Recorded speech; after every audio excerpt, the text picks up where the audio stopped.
Why is he treated this way? Why is he the only one in this situation? Why is there a campaign against him? Why have over 155,000 people added their names to a petition calling for the release of Islamic Studies professor Tariq Ramadan? My father now has been in jail for 6 months. He is in solitary confinement. He has no access to his file. He is sick. And most importantly, there is no presumption of innocence in his case.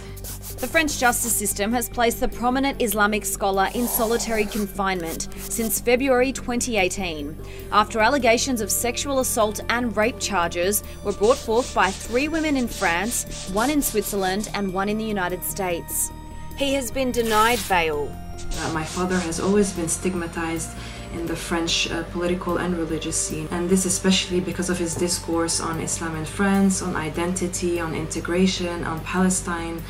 And we know that they've always been, and this is the best way for them to shut him down and silence him. Others who have signed the petition include Professor Noam Chomsky, Dr. Amina Wadud from Berkeley, UK journalist Peter O'Bourne, and Professor John Esposito from Georgetown.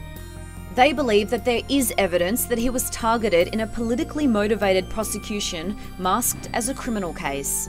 The group demands that Ramadan is given due process and treated with the principle of presumption of innocence until proven guilty. Someone who has been denied due process rights, he hasn't even been officially charged with any crime, and yet he is suffering in solitary confinement. He's been denied proper medical attention. Ramadan suffers from multiple sclerosis, and according to a team of doctors, his condition is only getting worse in jail. The last report we received from the neurologist points out the fact that my father has now lost 11 kilos. He can't walk unassisted, either with the walking frame or with the wheelchair. He's unable to concentrate. He can't sleep much because of the pain, the constant pain he is in. And most alarmingly, the neurologist pointed out the fact that the symptoms could be irreversible. The French media has failed to report on the mishandling of Ramadan's case by the justice system. Instead, there has been a campaign of character assassination, similar to what the scholar has been subjected to in France for the past 2 decades.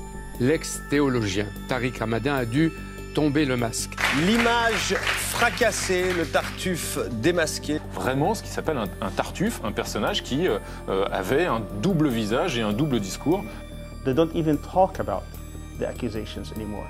They start talking about different moral grounds, as if they have become their own Muslim scholars and they issue fatwas, and it is so ridiculous. This was especially true after June 5th, when the case took a turn as Ramadan admitted he had a consensual relationship with the third plaintiff, Mounia Rabouj.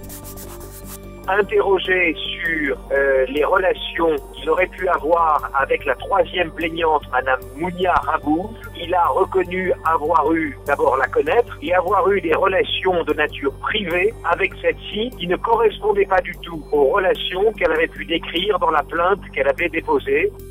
And this would not be the first time the plaintiffs changed their story. On July 19, the first plaintiff, Henda Ayari, presented a false testimony in court. She claimed to have been raped on May 26, 2012 in Paris by Ramadan, but her brother presented evidence that she was at his wedding during that time. A French bureaucrat also came forward on July 25, testifying that Ayari harassed him into having a relationship with him, threatening to accuse him of rape if he didn't. And we see this now with the investigations going forward, is that this file is empty.